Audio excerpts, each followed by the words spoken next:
Hey guys, welcome back to the channel. Thought I'd do a quick preview again of the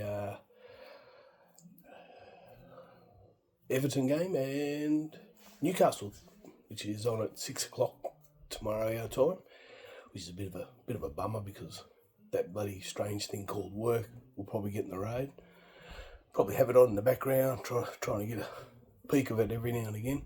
So that's going to be a bit disappointing not to be able to actually fully concentrate and watch the game. With the Everton game, first 20 minutes I was kind of impressed. I think we played a lot quicker and we seemed to be playing the ball forward a lot more.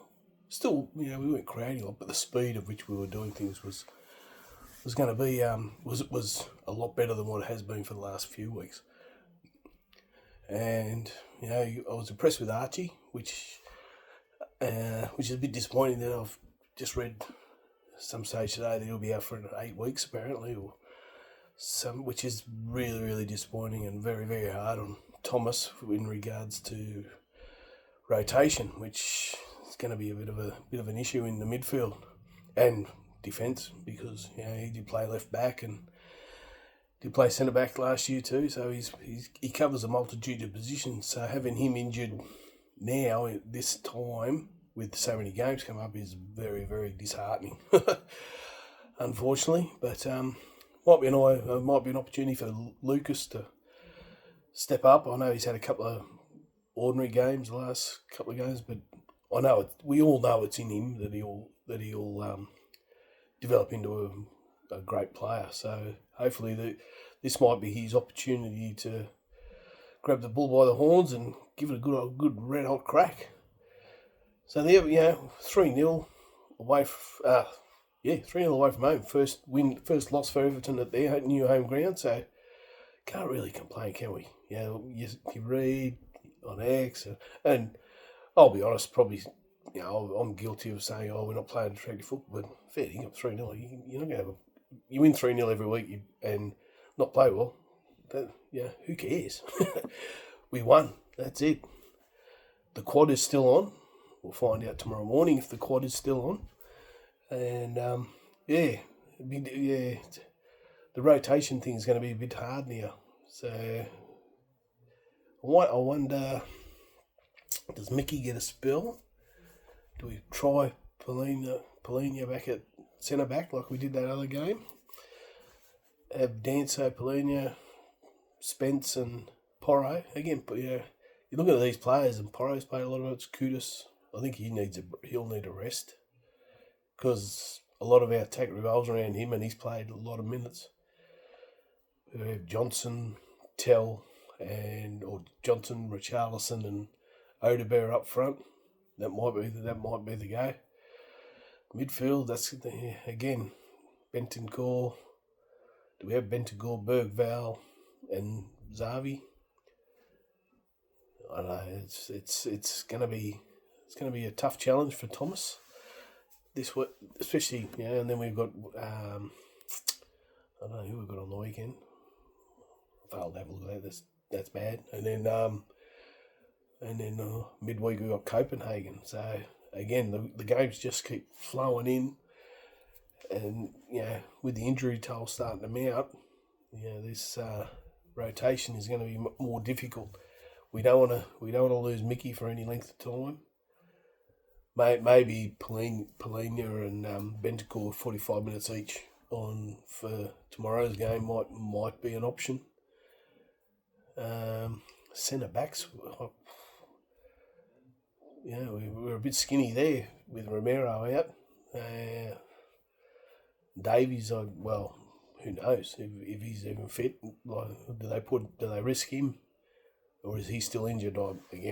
There was no mention of him being injured. Mate, it'd be massive drop in class, but maybe they might have to if they don't want to run Mickey into the ground. It might just be something they have to contemplate. But it's interesting times ahead. But still, we're third in the league. How about that? That's unbelievable. Third in the league. I just hope we get a little bit higher in the Champions League. That's the thing that have a good win against Copenhagen in a week's time. That'll be sensational. And we've got to as I say, first 20 minutes of the Everton game, I was more than impressed with the way that there was more forward passes and more seemed a bit more speed to play. But towards I get a bit worried about this, game management. Like, you want to walking to throw-ins and all that stuff. You don't want to add 10 minutes at the end of a game. You want to get it over and done with as quickly as possible. As well, there's people that roll around on the ground and complain, and just get up, and it's not game management because these days they add the time on. And, you don't want to be playing 100-minute games 3 or 4 weeks in a row and 2 or 3 times a week, because it just adds to your injury worry and concern that, someone's hamstring could go in the 98th minute. When hopefully, if we're in front, just keep playing at that speed, play sensibly at speed, and you won't be adding so much time. So hopefully, that's one of the things they need to look at, because you don't want to drag it out. You don't want to be 99 minutes and still running around. Try and get you down to bloody 5 minutes extra time. Get to the throw-ins quicker. Get to the corners quicker. Get them done. And just I just noticed a couple of times there they were walking. Danso was walking from centre back all the way, to take the long throw, and then we know where it's going to go. The players, as soon as the ball goes out, they should be bang. Right, okay, we know where we've got to go. As I said, I think I'd love to be a set-piece coach now. So you just put 6 people around the goalkeeper and get an in-swinging corner. Just whack it on the 6-yard box. It's really not that difficult, I wouldn't have thought. And same with long throws from anywhere up to, 18-yard line. Level with the 18-yard line, bang. Just get 6 people in the 6 years tallest people in the centre of the 6-yard box, around the keeper. There you go. Wonder how much they get, these set-piece coaches. Not hard. I think a bit of variety, like have some movement. Leave it blank. Just okay, we'll try this. And again, all these bloody people that get all this money for being set-piece coaches, half their luck. So I believe Oz Spurs are doing a watch-along in Brisbane, where I'm from, at Jimmy's tomorrow. Jimmy's on the Mall. And I believe they're doing a delayed one on Sunday morning for the... who are we playing on Sunday? Chelsea. That's right, Chelsea. Ooh, yeah, so there you go. Do we rest Mickey for Chelsea, or do we play Mickey and play him? Yeah, that's going to be... it's going to be tough. So, yes... And I believe, they're doing a delayed one from it's a 3:30 kickoff on Sunday morning here, and the guys are putting on a watch along at 6 a.m. I believe at Jimmy's, which is, I haven't been to one yet in the morning. I'm seriously tempted to go to this one. I'll watch the game and then maybe go along, and they do a breakfast afterwards. So it'll be interesting to see how many people turn up for that. But they're a couple I've been to in Brisbane at the West End at Pig and Whistle have been fantastic. Great support and loud singing, and awesome couple of times. So it's just trying to think what a score prediction for tomorrow. 2-1. I reckon we'll do them. I wonder if he's tempted to bring in a couple of the young guys from the academy and all that sort of stuff. Being that the injury toll is, losing Archie is a big loss. I think Bergvall should be given some minutes. He needs to redeem himself, and I'm sure he seems like a strong character. So I think he will be one that will lift himself. I'm sure he personally knows that he's had a poor couple of games, and and he'll pick himself up. He just seems to be that sort of character. He's got the robustness for a young person. I think he'll do all right. But Moana, that's right, because we've got Milani. They might start him up front again. Definitely got to give kudos for us. Put Johnson out on the right.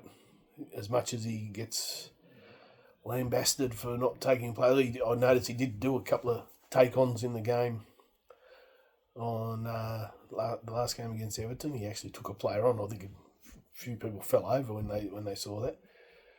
But and then do we Odebear or Tell? It's again another quandary for Thomas to decide on. Odebear, I've been impressed with a bit of trickery and taking on players. So they might save him for Chelsea, but put Tell out there and put Odebear in for Chelsea, which will be interesting. I think that might do, guys. Thanks a lot for watching. As I say, like and subscribe. Any comments, greatly appreciated. And unfortunately, I think I'll be watching bits and pieces of the game tomorrow, which is a bit disappointing. I'll watch it on the way to work, and then I'm going to have it on at work and bloody in between trucks get a couple of minutes of vision from it. So, but he's hoping that it's going to be a win, and the quad will still be on. The quad is on. As long as we can stick to those principles. Thomas is slowly. I think he's slowly working out. We're going to give this one team a thump, and let's hope it's Newcastle, because they're in Champions League too, I believe. So they'll be doing some rotation as well. So it won't be their strongest team either. But it's always an intimidating ground to go to St James's Park. So it'll be good character building for a lot of the players in our team. Oh, Papa Manasseh, that's one person I forgot too. Yeah. Maybe him and Bergvall. That'd be an interesting. And Pauline, you're in the midfield. Yeah, that could be the go. Could be a go-to midfield, that'd be exciting. That'd be very exciting. All right, guys. As I say, like, subscribe, comment, share. Feel free to share it with anyone. To the 10 people that have subscribed, you're beauty. I'm loving it. Fantastic. So, I'll do another one I'll do another video on Friday night and see how we go. Do a bit of a review of the Newcastle game and the preview of the Chelsea. Hopefully, touch wood, no injuries, and onwards and upwards.